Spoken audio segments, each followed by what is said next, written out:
farm, I thought in January, this month, we're at the tail end of the month, and all of you are probably thinking about seeds. So today I just want to talk about sort of inventorying seeds, reviewing seed packets, and how to organize seeds, and some resources to offer you this time of year to get your garden plot and your farming going. Here at the UW farm, we have a lot of different seeds. One of the first things we do is to inventory or count all the seeds that we have before placing any orders. So in front of me, I have quite a few seed packets.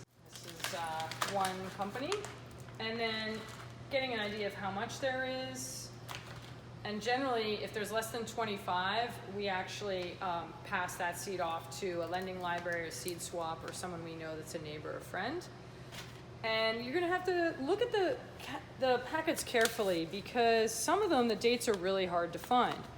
On Uprising, it's really easy. It says pack for 2020, and here's Osborne, it says 1019. Notice the germination rate. So 85% of the seed in this packet will actually sprout or germinate. What might be more difficult is a company like High Mowing, because they use a printing machine.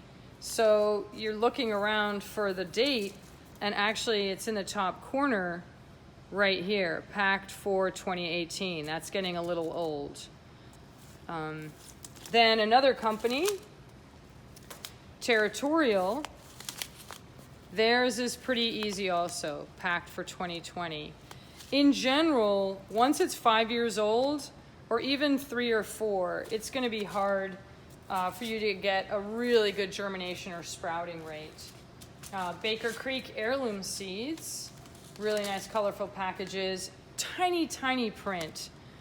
You have to really search for it on the top, packed for 2020, there it is. So those are dates. Looking through and making sure you have the most recent dates and a lot of them. You also might come across, some of your seed might come this way in a container. This one, wow, squeezed sides, which is pelletized seed. And these are gonna look a lot bigger because they're covered in clay, but there's actually a lot fewer. Once again, you're gonna look, this has a 90% germination rate in 2018. That's some time ago. So that's on the edge for me. This is pomegranate crunch. And lettuce seeds actually drop in germination rate dramatically in the first few years. So the next thing you're gonna wanna do after you've looked in each packet, checked your dates, try to make sure they're not more than a couple years old, you're gonna wanna organize those. And at the UW farm, we primarily use these containers. Sometimes we use transparent, but if we do, we're gonna use an envelope. And inside, we organize it by plant family. So this one is entirely beans, all just beans in here. So Fabaceae family. This other one here, we use Ziploc bags, and this is the Chenopodiaceae family. So beets, Swiss chard, spinach, things like that. The brassicas, and you can see it clearly printed here. So kale, cabbage, collards, things like that. So now we've organized it. Another really neat method is just to use a shoebox or anything like that. And instead of plant families, you might organize them by the month of the year that you're gonna plant the seed. So January, all the seeds behind here are ones that I'm going to sow in January. I'm gonna get those seeds started in January, and that might just be onions. Onions are really great to start this month, and then next month in February, maybe more cold tolerant crops like the brassicas.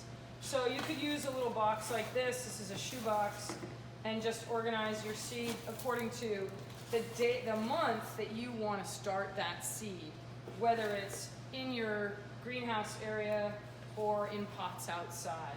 And that's really easy. And then you're gonna wanna talk about some ways, like let's say you find some broken seed packets, so what not to do is some people that we work with, or if you're in a rush, we'll rip off a seed packet, and this is last year, And unfortunately, now we don't even know what it is.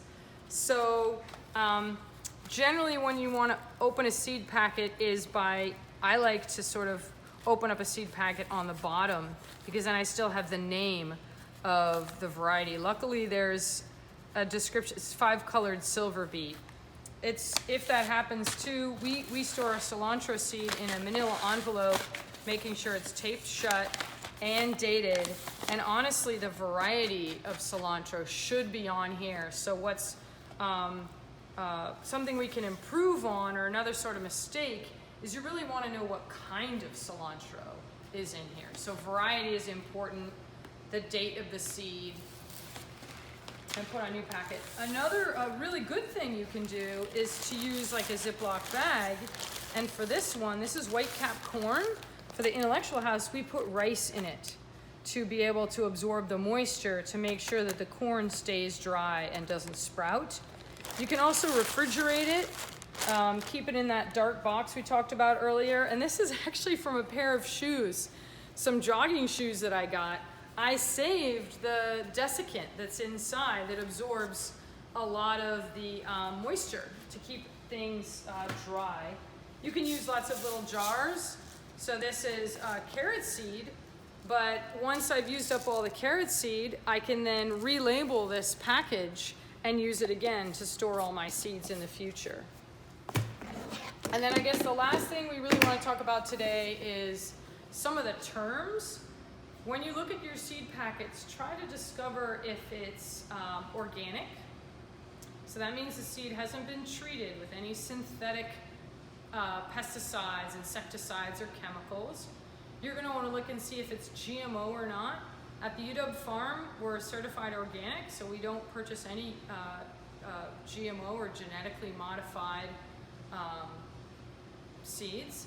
And then you're going to want to also look and see if it's heirloom seed when you're looking through your varieties. Heirloom is generally any seed that existed before World War II or before the 1950s, when industrial agriculture took off. There is no agreed upon definition for heirloom, but in general at this point, it's basically 100 years old, or existed and has not been changed in any way, shape, or form since before World War II. Then you have F1. So if you notice on your packets, you might have an F1, and that means it's a hybrid. So if you have any seeds that are F1s, and you save seed from those F1s, then it's not open pollinated. So an F1 is a cross between two different parents. So if you saved any of that seed, it's going to be totally unpredictable what you're going to get the next season. And then open pollinated, if you notice that on any of your packets, that means you can save seed from that this year and get organized again, like you saw earlier. After that, you know how much seed you have, you've looked at the dates, you've organized it. Now is the really fun part. You get to look at all the seed catalogs, which is so much fun. So we have some seed catalogs here, and you're looking through and finding out which companies that you'd like to support. We try to stay local within the Pacific Northwest, and then we branch out to maybe East Coast or Oregon. So these are our favorites, but you'll discover more. And then lastly, today I just want to mention my favorite planting guides for planting, which is Tilth's Garden Guide. It's amazing. The next one would be Steve Solomon's book, Growing Vegetables West of the Cascades. And then my very first garden books that I ever got are Elliot Coleman's books. These are old now, but still work for me, which is The New Organic Grower and The 4-Season Harvest. So that's it for today. Good luck in picking out all your seeds and everything, and have fun inventorying and organizing everything.